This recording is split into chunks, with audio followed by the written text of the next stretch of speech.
Olá, você que acompanha a Rede Alesp, começa agora mais um programa Ideias e Debates. No programa de hoje vamos discutir aí controladoria das contas públicas, compliance e também corrupção, né? Modos aí de controle de corrupção. Para discutir esse assunto, eu recebo um time de especialistas, professor Isaac Newton Carneiro, seja muito bem-vindo, o advogado Dr. Carlos Eduardo Marques e a gestora de controladoria, Bárbara Crystal. Sejam muito bem-vindos a esse programa Ideias e Debates. Vamos discutir esse tema controladoria, também compliance no setor público e medidas aí preventivas anticorrupção, que hoje é um tema muito falado. Eu quero saudar cada um de vocês. Eu começo com a Bárbara Crystal. Tudo bem? Tudo ótimo, super obrigada pelo convite, né? Agradeço a todas as pessoas que estão nos assistindo. Essa é uma parte importante, principalmente nesse período de pandemia, onde tem aí uma necessidade não só da implementação dos órgãos, né, de controladoria, do sistema das 4 macrofunções do controle, né? Para quem nunca ouviu falar, é muito importante a gente entender que quando a gente fala de controladoria hoje, a gente não está só falando da controladoria governamental, a macrofunção controladoria, né, ou a instituição controladoria. Nós normalmente estamos falando das 4 macrofunções, né? Auditoria, corregedoria, controladoria e ouvidoria. Essas 4 macrofunções hoje é que estruturam aí o sistema, né, de controladoria governamental, tanto estadual, quanto municipal, quanto federal. E claro, né, como você comentou no começo, essa ideia, né, também da linha de combação, a gente tem estruturado, né, ou de forma até difusa, em várias instituições do Brasil, a área de inteligência governamental, para se fazer grandes casos, né, de investigação mais apuradas, e também uma linha bem mais recente, que é a linha de análise de dados abertos, tá, para toda a gestão pública. Eu vou comentar aqui com os meus demais colegas, né, caras como o doutor Isaac, ambos, né, muito a questão de entender a estrutura pública, principalmente o ordenamento jurídico, a legalidade dessas ações, e fica muito evidente, né, eles vão relatar também, tenho certeza disso, que neste período de pandemia, onde a gente tem um orçamento de guerra, e mais do que isso, né, onde a gente tem muita compra direta, né, que teve várias licitações aí, vários novos regramentos, né, da legislação também, em que se permitiu, né, possibilidades de empresa, possibilidade de compra direta com menos orçamentos, né, com menos demandas, né, de instrução processual. Então, teve muita questão aí e que deixou a gente da área de combate à corrupção muito receoso, porque todos aqui sabemos que explodiu o número de casos, né, de corrupção, inclusive na pandemia. Então, de fato, os órgãos de controle, neste momento, eles têm que estar muito mais no concomitante, né, menos no posterior. Então, a gente mostra, né, que nesse período de pandemia, essa ação do controle, ela é extremamente necessária, né? Ela é extremamente aí, como é que a gente vai dizer isso? Ela tem que ter um compromisso, né, com a gestão pública muito maior do que anos anteriores, né? Por quê? Porque a gente sabe que a não ação do controle neste momento, além de a gente ter uma baixa fiscalização na questão das compras públicas, do desvio de renda, né, dos órgãos públicos, das compras, né, do que está sendo entregue, tem algo mais grave, né, que é a fiscalização do que está sendo entregue aos municípios. A gente tem várias denúncias aí sobre vacinas vencidas, sobre se injetar vacina em pessoas que não estariam no cadastro, né? Então, tem várias questões aí que a gente vai comentar aqui todos, né, conjuntamente, que nesse momento, essa fiscalização ela é extremamente importante, né? A gente tem visto aí os órgãos de controle sendo muito analisados quanto à sua responsabilidade pela avaliação neste momento, pela fiscalização real, né? E quanto mais casos de corrupção vão acontecendo e os órgãos não estão expondo isso, ou não estão fiscalizando isso, também a efetividade dos órgãos públicos é posta em xeque. Então, esse eu acho que também é um tema que a gente pode comentar aqui, dessa responsabilidade dos órgãos frente à fiscalização, né, e também frente à linha de governança, né, porque várias pessoas que estão assistindo a gente já ouviram falar que está faltando medicação não só do kit Covid aí, né, não só a questão dos respiradores, mas outros insumos de né, como anestesia, como vários outros medicamentos, que aí a questão do controle das contas públicas, a questão do controle do planejamento da governança da gestão pública tem um altíssimo impacto. Então isso também eu acho que é legal, né, a gente comentar aqui, porque isso está sendo pouco dito na mídia, né? A função dos órgãos de controle não apenas para o combate à corrupção, mas para o controle operacional, né, para o compliance como um todo, em todas as pastas da gestão pública. Um outro elemento que a gente pode comentar aqui também acho que é muito legal, a questão da questão das merendas, né? Várias cidades não entregaram merenda para as crianças, né? Várias cidades nem compraram insumos para alimentação infantil. Então, são questões aí que o controle tem que estar extremamente atuante. E por que não está em algumas cidades, né? Porque as recomendações não estão claras, principalmente aí na questão do ensino domiciliar, né? Como é que ficou possível você permitir que algumas cidades não tivessem nem a possibilidade das crianças acompanharem as aulas, né? Por não ter internet local, não ter computador. Então, até nesses quesitos, o controle tem que ser muito atuante. E, infelizmente, a gente teve aí diversas cidades em que esse tipo de ação não ocorreu. Então, esse também é um bate-papo muito necessário, que é, de fato, a função dos controles, né, a função do compliance também nesse período de pandemia, não só para o combate à corrupção, mas pela linha de governança como um todo. Quero saber a opinião do Dr. Carlos, como é que ele vê esse cenário. Daqui a pouco nós vamos ouvir também o Dr. Isaac e vamos debatendo nesse programa compliance, também controladoria e o combate à corrupção em tempos de pandemia. Dr. Carlos, fique à vontade.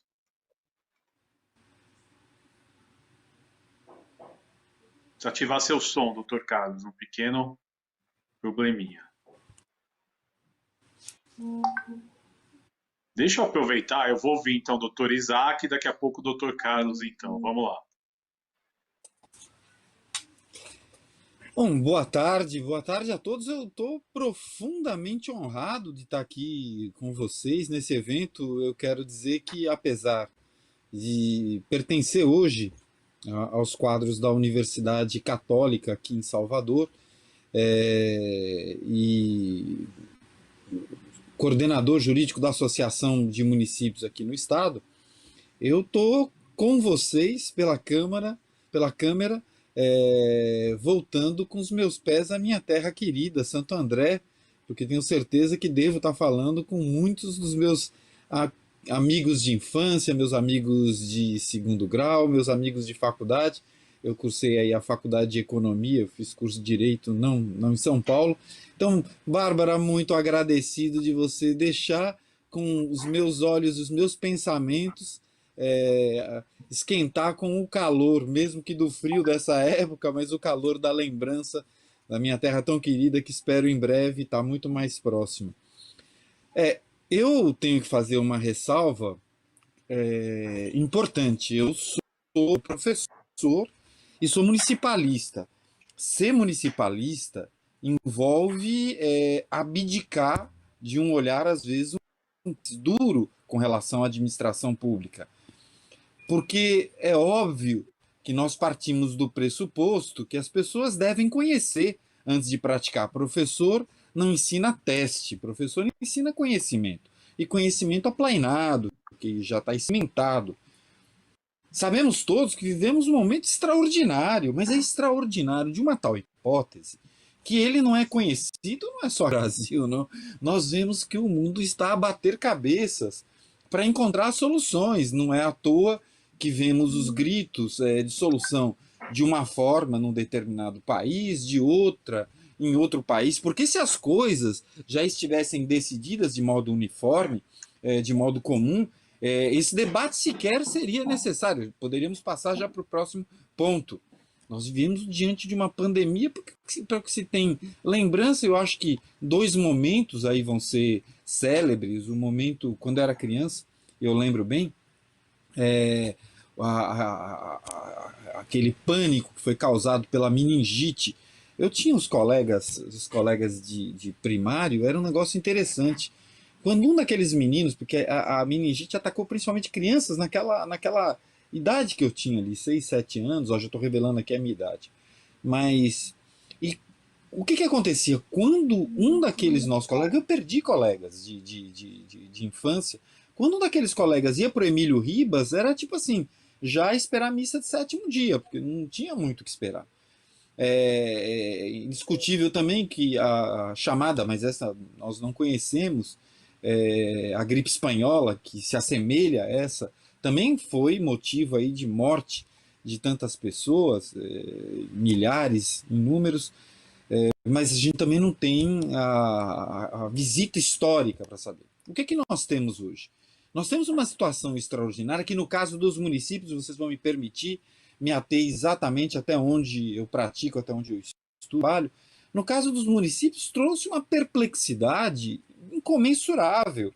Porque se nós temos no plano da União, do governo federal, temos lá toda uma estrutura, um arcabouço, quer dizer, cada ministério daquele é dividido em órgãos, unidades, e é muito usual que nas maiores estruturas, como o Ministério da Saúde, o Ministério da Educação, você tenha lá procuradores, técnicos, especialistas para entender e debater cada ponto, às vezes dividido de um específico órgão, então um de combate, um de soluções com relação à vacina, outro de aquisição de bens.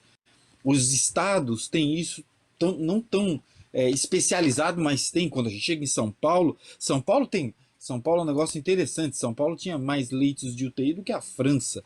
Quer dizer, um negócio para alguém ter a dimensão do que é São Paulo. São Paulo no mundo. São Paulo se equivale a um grande país. Então, também contém as especializações. E aí a gente chega nos municípios. Bom, quando a gente fala, lógico, município de São Paulo, esqueça, porque o nível da estrutura de um município como o município de São Paulo, em que, inclusive, agora perdemos de modo abrupto o prefeito, tão, uma figura tão importante para todo o país, aí, como a gente viu, pelas emoções causadas aí Brasil afora. Mas quando chega a São Paulo, o município também tem um grau de especialização. Agora, o que nós temos no Brasil, 5.700 municípios, nós temos que 80% desses municípios têm menos de 30 mil habitantes, e eles começam aí a ter problemas comuns. A Bárbara é uma especialista, uma das mais brilhantes profissionais no Brasil, tá certo? Quando se fala em matéria de controle e quando se fala em administração de gestão de contratos. É uma pessoa que dá aula em todo o país para. Ela não dá aula só para quem pratica, não, ela dá aula para quem executa, ela dá aula para os tribunais de contas. Imagina o nível de conhecimento e abordagem que ela possui. Agora, quando a gente chega na ponta, no município, que a gente está lá, que tem um secretário que ganha lá 4, 5, 6 mil reais, você tem um controller que ganha 5 mil reais, 6 mil, que você tem. Eu estava na sustentação, viu, pessoal, hoje no Tribunal de Contas, e aí um conselheiro, um brilhante conselheiro, muito conhecido, escritor aí, ele disse assim, não, porque esses advogados ganham muito. Eu olhei assim perplexo, porque eu tenho mais de 1.000 alunos formados pelas minhas mãos, especialistas em direito municipal, e posso garantir que a maioria imensa deles não ganha muito, não ganha algo mais ou menos compatível com a lei dos servidores públicos dos pequenos municípios. Então, quando a gente vê esse pessoal que tem que enfrentar a dimensão da inovação, porque, veja, uma das expressões que a Bárbara disse, e ela é muito boa nisso, é planejamento. Mas como planejar diante de uma crise dessa? Como? E ela está certa quando ela diz, porque quem está na União, quem está nos estados, quem está nos grandes municípios, tem que sentar na cadeira e ganha para isso, tá certo? É treinado para isso, tem que pensar o que vai acontecer amanhã. Ele não pode agir hoje de impulso. Mas eu peço licença em nome do municipalismo. Eu peço licença em nome do maior municipalista brasileiro, que é um paulista, Eli Lopes Meireles, tá certo? A quem eu reporto com orgulho na minha obra e na minha vida de conhecimento. Peço licença a tantos municipalistas que saíram daí de São Paulo e de Minas Gerais, a terra bastião também desse forma de pensar o federalismo brasileiro, para dizer o seguinte, que na maioria a imensa dificuldade de se conduzir face à falta de formas.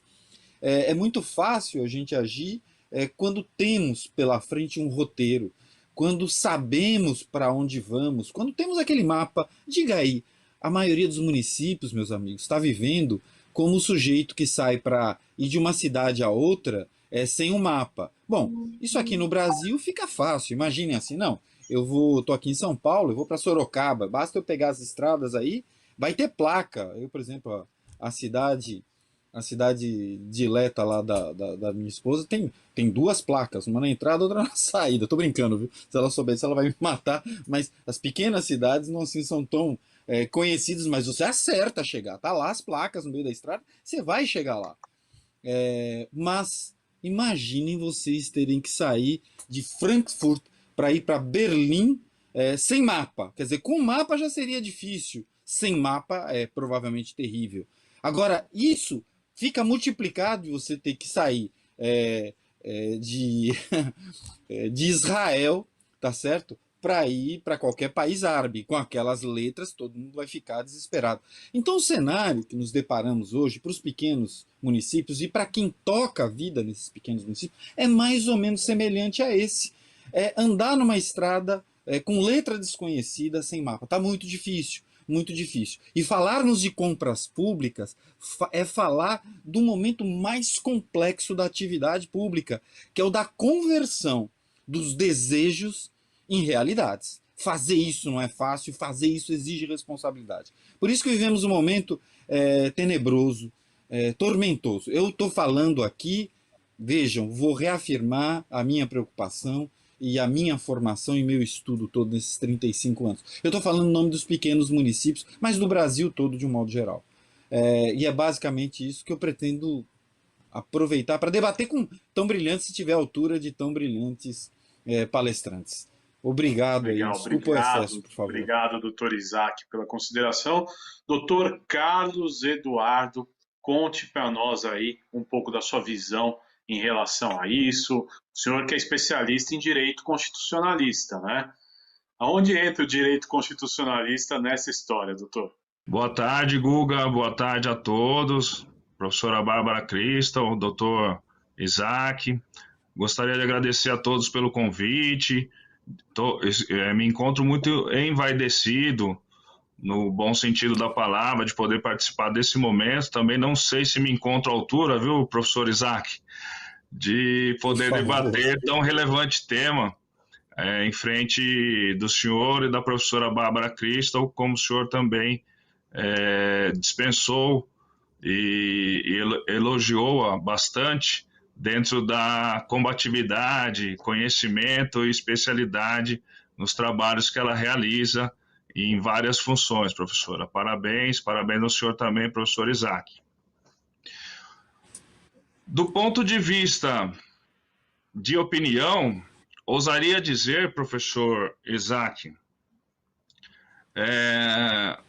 não discordando do que o senhor colocou nesse momento, realmente o cenário é de guerra, nos deparamos com um inimigo invisível, não vemos, não sabemos como combatê-lo, temos algumas informações ainda, mas penso que o mapa que nós devemos seguir, tanto tem um roteiro internacional, como o mapa nacional do Brasil é a própria Constituição Federal. Constituição Federal de 1988, denominada como uma Constituição prolixa, uma Constituição que se estende a várias matérias, várias partes do Estado que, pela doutrina constitucional, não deveria constar no texto constitucional propriamente dito. O constituinte originário, ou seja, aquele que escreveu a Constituição, acredito que até pelo regime que estávamos saindo da época, que era o regime ditatorial, fez questão de escrever e reescrever várias rotas, vários mapas, vários caminhos para que os gestores públicos dos três poderes, autoridades, etc., dos três poderes, executivo, legislativo e judiciário, seguissem. E penso eu que nesse momento que vivemos, muito embora imprevisível, como muito bem o senhor disse, nós temos ainda na Constituição Federal e nas leis o mapa ou os mapas para podermos sair desse momento ou enfrentar esse momento. Eu também sou municipalista, pesquiso os municípios brasileiros já há alguns anos e permita-me dizer, com todo respeito aos colegas, que já no artigo 37 da Constituição, o próprio constituinte originário, ou seja, aquele que escreveu a Constituição, já trouxe os princípios da administração pública. Dentre eles, a moralidade administrativa, a legalidade, a impessoalidade, a publicidade, a eficiência, dentre outros que nós podemos encontrar ainda no bojo da Constituição. Não olvidando a questão da Constituição Federal de 1988, temos ainda várias leis infraconstitucionais que podemos chamar como mapas também, rotas que se complementam, na minha humilde opinião, né? A própria lei de responsabilidade fiscal. Temos o decreto de governança, professora Bárbara, que foi instituído pelo governo federal, isso ao longo dos anos. E a governança pública vem se formando desde o princípio da moralidade administrativa para a esfera pública, penso eu. Tivemos a LAI também, a Lei de Acesso a Informações, já tem alguns anos que está sendo implementada, deu mais transparência aos atos da gestão pública, o seu decreto também que a regulamentou.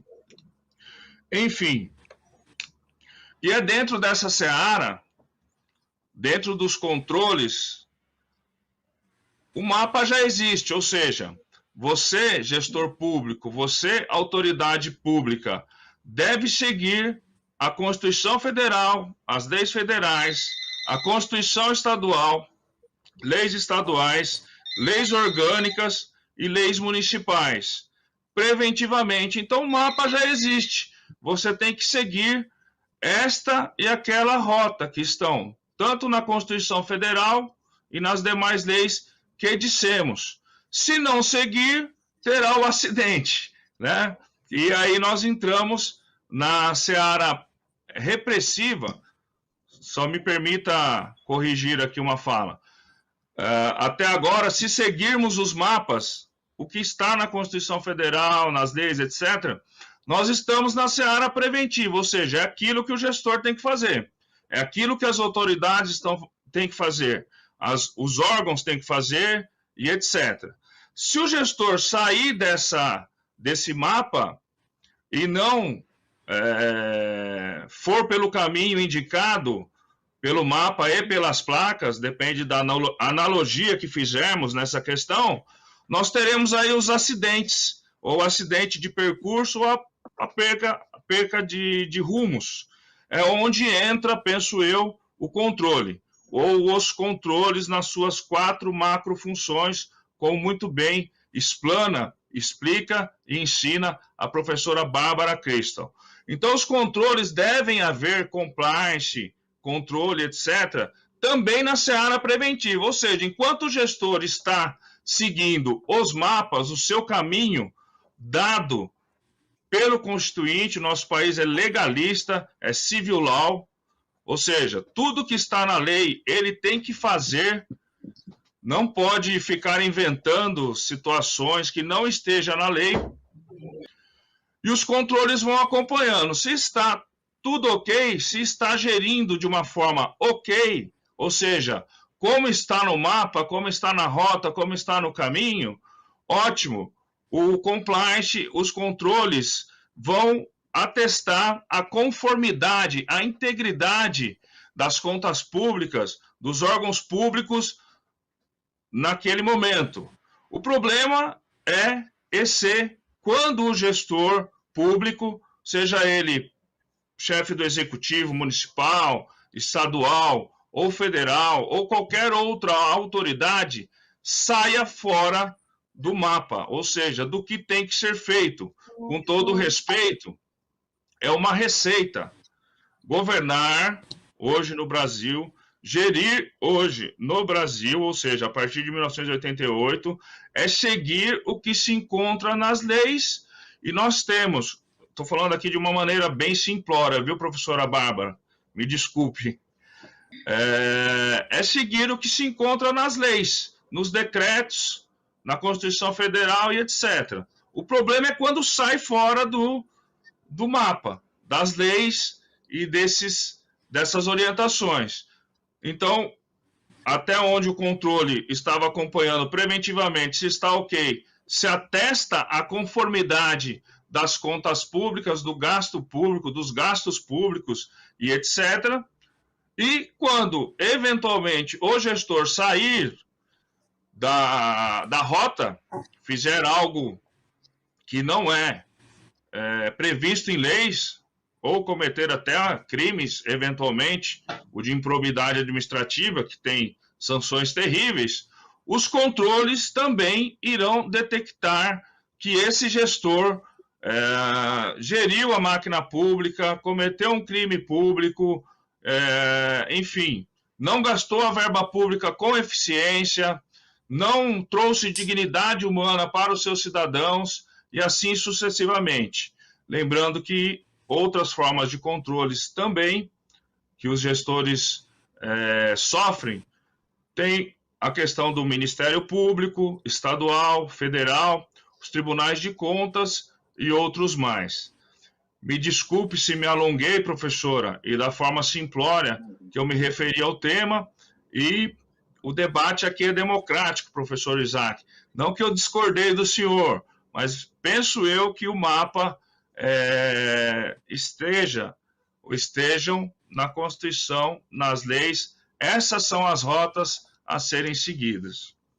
Muito obrigado. Agora eu quero botar outro assunto, né, na roda para a gente comentar, é a questão da pandemia. A gente sabe que muitos municípios, às vezes, não têm a estrutura adequada, e aí a gente fala controladoria, meios de fiscalização, e por outro lado também, no meio de guerra, como vocês mesmos falaram, o gestor tem que tomar a atitude rapidamente, porque isso pode, né, impactar vidas. Eu gostaria de saber essa analogia, a gente não pensando nos municípios capitais, com grandes estruturas, com possibilidade de fazer as coisas, né, com mais facilidade, porque tem a estrutura. Eu quero pegar o retrato dos municípios pequenos, onde não se tem estrutura, às vezes não tem orçamento. Eu gostaria de saber como controlar nesses casos. Eu vou começar com o professor Isaac.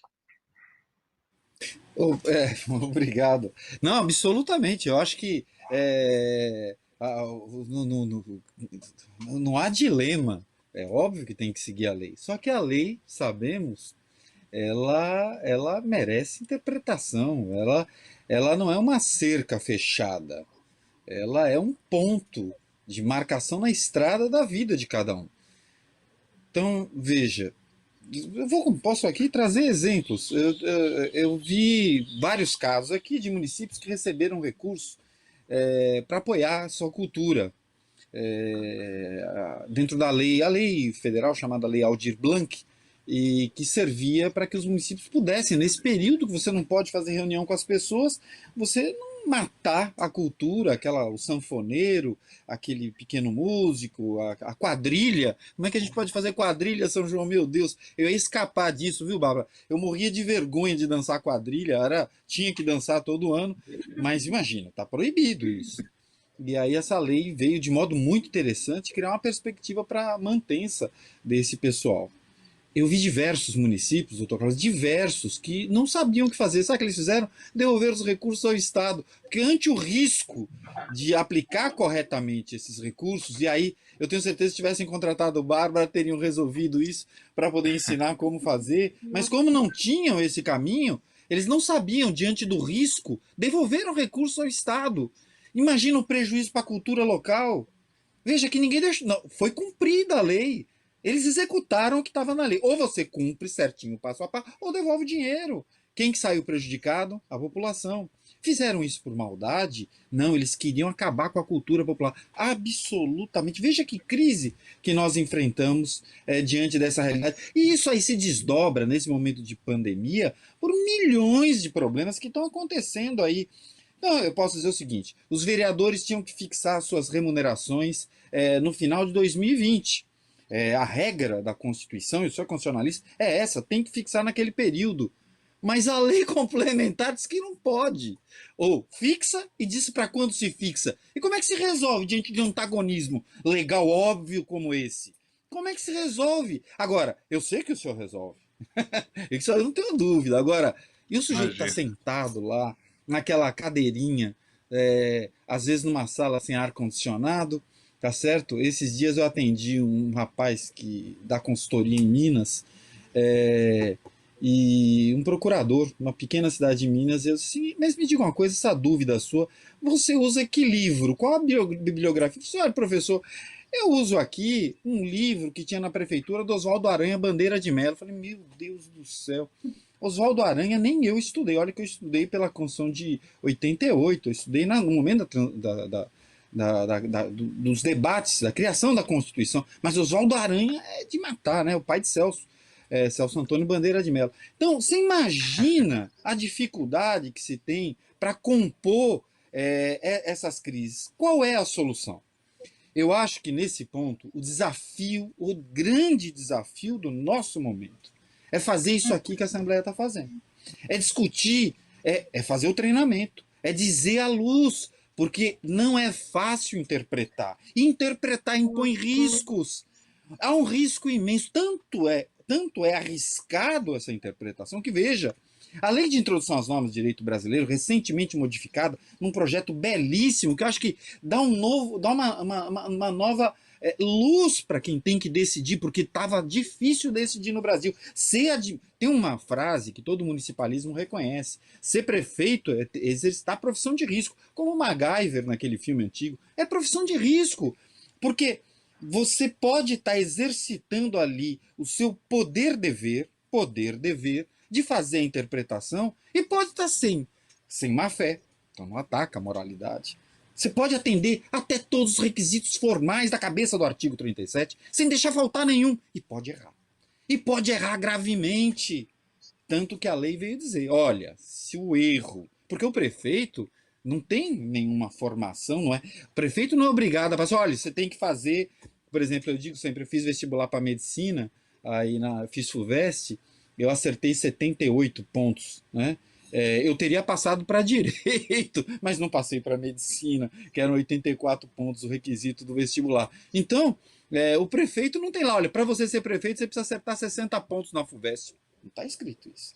Você tem que fazer interpretação da lei, você precisa ter estrutura para interpretar, você precisa ter gente para interpretar, precisa ter treinamento. Quando você tem os mapas que você compra na banca, foi isso que eu quis me referir, que já vem com os roteiros formais, fica mais fácil de interpretar.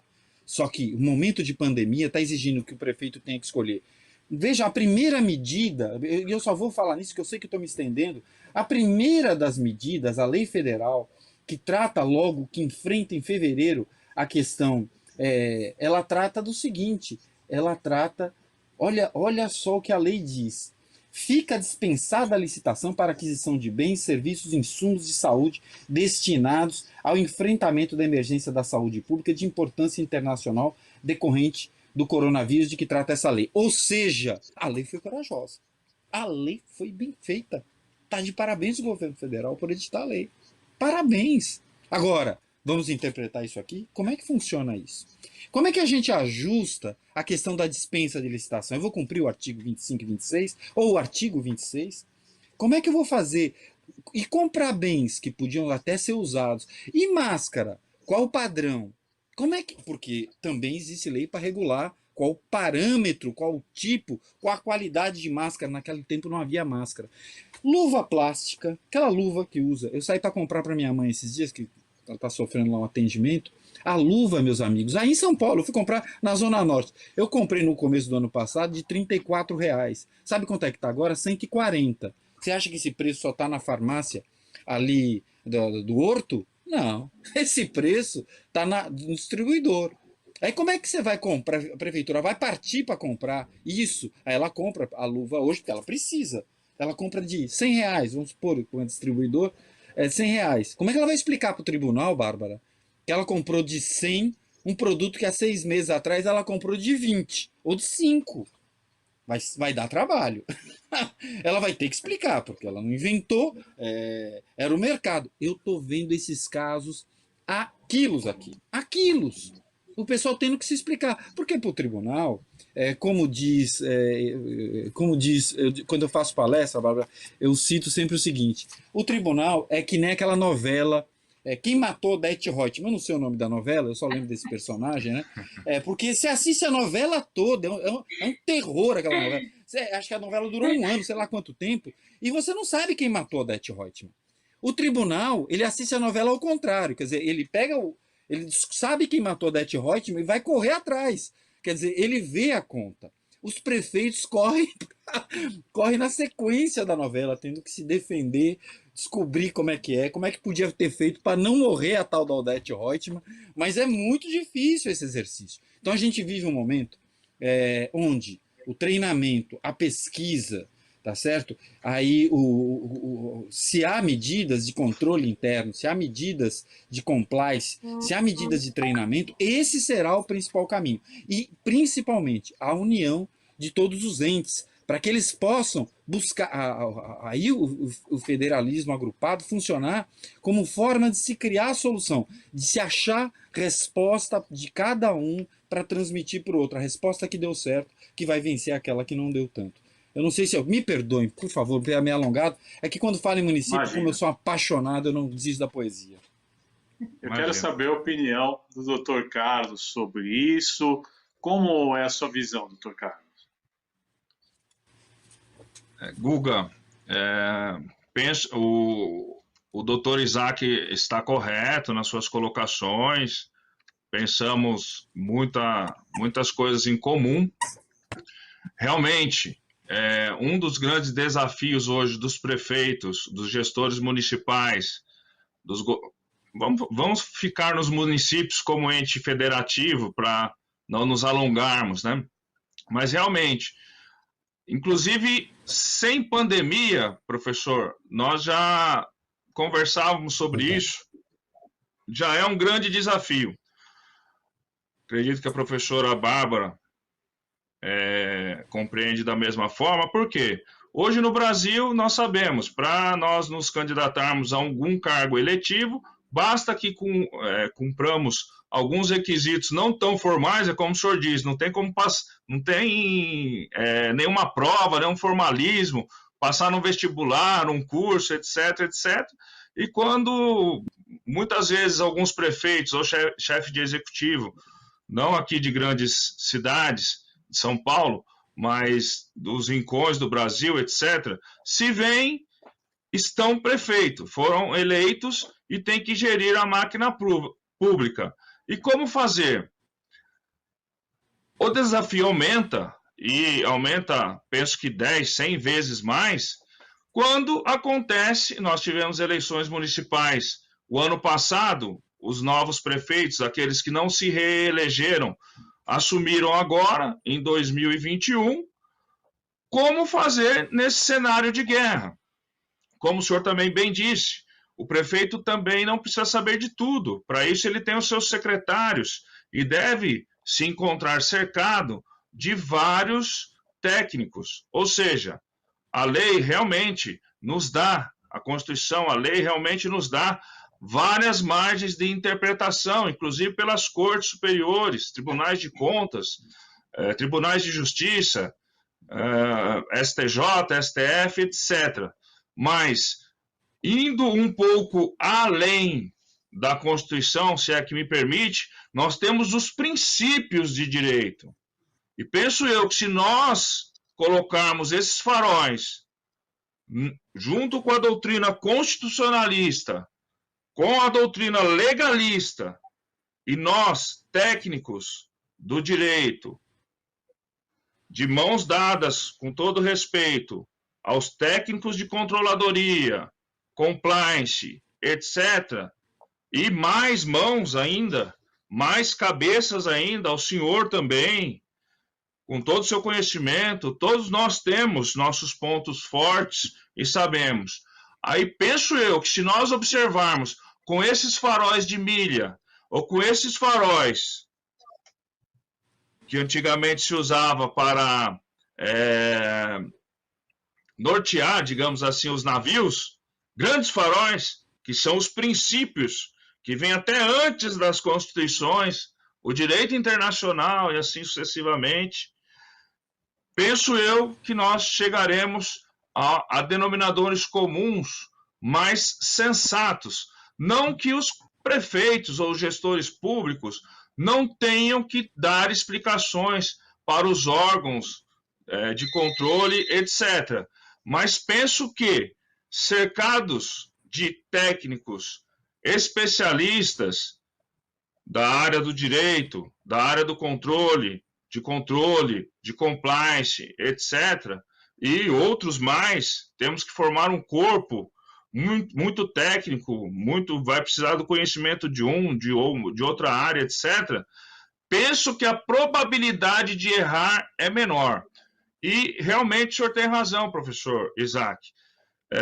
Tenho tido notícias também, e notícias não é de ouvir dizer, não, casos práticos de municípios, e aqui parece que o mote é o município, né, dentre outros entes federados, tem devolvido, não são todos, mas tem devolvido verbas que era para se gastar em determinadas situações. Vou pegar o exemplo do senhor, cultura, por exemplo, mas não se sabe como gastar. Então, com medo de errar e não tomar nenhuma reprimenda, nenhuma sanção, eles fazem justamente isso que o senhor disse, né? E devolvem o recurso público. Então, acaba trazendo um prejuízo, ainda que não de má fé, ainda não que eivado de dolo, má fé, etc., como o senhor mesmo disse, para aquela população local.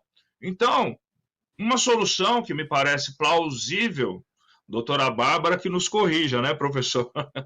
Com todo respeito, parece-me que é a capacitação também, além dos técnicos. O município pode contratar os técnicos, pode, mas o técnico vai lá, resolve o problema, a questão em determinado tempo, etc., e resolve aquele problema, mas o município é permanente, né? Então, penso que a capacitação dos gestores, com todo respeito, aqueles que necessitarem, né? Dos secretários, como a professora Bárbara também já tem um curso para essa questão, dos próprios vereadores, dos próprios funcionários públicos, sejam eles concursados ou nomeados em comissão, etc. Porque se o prefeito, que é o cargo maior do município, dentro do que nós estamos falando, ou de alguns municípios, não sabe o que fazer, quiçá seus secretários ou seus funcionários de base, penso eu. Então, nada mais do que educá-los e fazê-los apreender, penso eu. Se não, da esfera preventiva, e eu penso que sempre temos que agir na esfera preventiva, aí sim, só nos restará a esfera repressiva para resolver as questões onde eles saem da linha, ou podem sair, e o poder repressivo do controle, Ministério Público, dos controles do Ministério Público, etc., vão agir, mas agora para penalizar os gestores e não para educá-los ou para prevenir que eles cometam ou não cometam alguma ilegalidade ou alguma não conformidade. Também peço desculpas em me alongar, é que o tema realmente, como o professor Isaac disse, é um tema muito apaixonante. Nós ficaríamos debatendo, penso eu que por muito tempo, além do que nos é permitido aqui, mas com certeza faço questão de tomar um café com o senhor, viu, professor? E com a professora Bárbara Crista, um café, um Guaraná, enfim. Inclusive considerações agora. Com o nosso amigo Guga, para conversarmos um pouco mais sobre essas questões que realmente nos intrigam. Me desculpe me alongar. Professora. Ó, gente, ambos estão corretos, tá? Eu acho que esse debate está sendo muito... Tenho certeza que o Guga está achando interessante, porque normalmente as pessoas elas se preocupam muito, né, em defender uma única causa. E aqui nós estamos sendo extremamente claros, né? Tanto a visão do doutor quanto a visão do doutor Carlos, elas são reais no município. Ambas são reais, né? Nós temos 5.550 municípios no Brasil, né? Não são poucos municípios, são muitos municípios, né? Vários com controladorias não estruturadas, vários com compliance de fachadas, vários com configurados, vários com macrofunções completas, são muitos díspares um do outro, né? E aí, quando o doutor Isaac colocou a questão dessa vivência dele, né, relacionada à devolução, principalmente aí de verbas públicas que deveriam ser destinadas a programas específicos, que poderiam sim estar auxiliando, né, numa retomada econômica, esse também foi um grande erro dos municípios, né? Por medo de fazer errado, né? Ou por se focar em uma única ação, né? Que seria, aconteceu muito isso, né? Os municípios se focaram unicamente nessa questão de pegar a educação e saúde como matriz de todo aquele município, daquela gestão de 1 ano e meio por conta da Covid, e deixou outras áreas, né? Um pouco mais aquém de trazer um resultado amplo. Isso fez também com que a gente tivesse aí problemas econômicos. Se você consegue investir, né? A verba que vem do governo federal, né? Os incentivos fiscais que são destinados tanto pelo Estado quanto pela Federação para programas específicos, você consegue ter uma manutenção melhor aí da questão econômica, né? Eu acho que muita gente já ouviu falar nisso, mas eu faço questão de falar aqui. Nós estávamos, assim como o doutor Carlos falou, nós já estávamos com alguns problemas anteriormente, né? A gente estava num momento mundial chamado VUCA. O que é esse VUCA aí, tá? É quando a gente tem uma alta volatilidade, quando a gente tem incertezas, tem uma alta complexidade, tem muita ambiguidade, tá? Isso relacionado à gestão pública. Com a pandemia, foi um cisne negro aí, né? Só que o cisne negro, ligado pela área de compliance, pela de controladoria, muitos anos mundialmente. A gente foi aí para uma outra determinada análise de mundo que a gente fala que é o BANI, né? Para quem nunca ouviu falar nisso, podem procurar e vocês vão entender que é muito o momento que nós estamos vivendo hoje. Ele já era estudado por várias áreas aí da gestão pública internacionalmente. E aí, o que quer dizer isso, tá? Para quem nunca ouviu falar, é um cenário com muito mais ansiedade, não linearidade, muito mais incompreendido. E aí, quando ambos colocaram essa questão, eu achei muito interessante, né? Porque hoje um prefeito ele tem que ser corajoso, porque qualquer ação que ele tomar, independente de Tribunal de Contas ou Ministério Público, independente dos órgãos de controle, aquela ação pode ser, sim, contestada, né? É importante que todos os prefeitos que estejam nos assistindo, todos os secretários que estejam nos assistindo, o fundamental, gente, é ter uma boa instrução da compra, uma boa instrução da demanda. O que aconteceu, infelizmente, no Brasil foi que vários municípios não tiveram investimento dos testes de Covid. Então, quando eles fizeram as compras, eles fizeram compras que não estavam equiparadas aí, porque eles não tinham, mesmo que seja um planejamento situacional, que a gente faz aí em pouquíssimos dias, né, para um determinado período, isso foi muito né, de escanteio, né? Isso não foi uma tarde de vários municípios. E isso foi um grande problema. Por quê? Porque se eu planejo, mesmo de forma situacional, né, de uma forma muito amadora, ou eu não planejo, quando eu vou realizar as compras públicas, por muitas vezes, eu posso fazer elas de forma irregular. O que o doutor Isaac colocou aqui em relação ao preço, isso é uma realidade mundial, né? Vários países do mundo, por estar pagando em dólar, pagou sobrepreço em vários produtos. Não só a questão das luvas, né? Não só os testes de Covid, mas os respiradores, né? Mas aí toda a questão dos EPI. Só que tem grande problema, porque a gente tem aí, todos aqui sabemos disso, né? Nós temos consórcios no Brasil, né? Nós temos várias possibilidades de compras conjuntas, né? Nível federal, estadual e municipal, que infelizmente, né? Quando isso não acontece, a gente tem aí as grandes fraudes, grandes e que também aconteceram, que é um pouco da visão que o Dr. Carlos colocou aqui, né? A gente sempre tem um norte aí da gestão prova, a linha da eficiência. Quando o Dr. Isaac colocou que a União Federal estava de parabéns em relação a criar legislações muito mais flexíveis na pandemia, ele está completamente, porque se nós não tivéssemos feito isso, nós teríamos muito mais mortos, porque seria praticamente impossível da gestão pública comprar a tempo, né? Comprar o que deveria ser comprado para se salvar vidas, né? Infelizmente, na pandemia, fica muito mais claro que quando, né, a prefeitura, quando os servidores, quando os secretários não atuam de forma proba,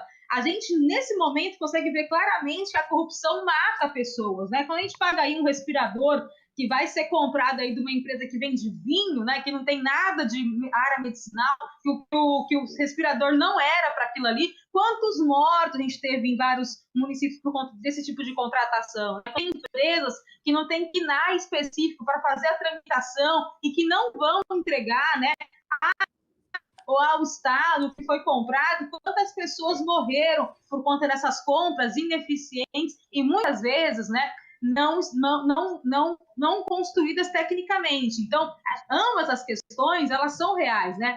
Uma, quando o gestor realmente, né, tem o interesse de fazer uma fraude, uma irregularidade, porque neste momento, né, a porcentagem que se ganha nessa grande escala de contratação é gigantesca, né? As corrupções que ocorreram são de valores exorbitantes, vocês não tenham dúvida disso.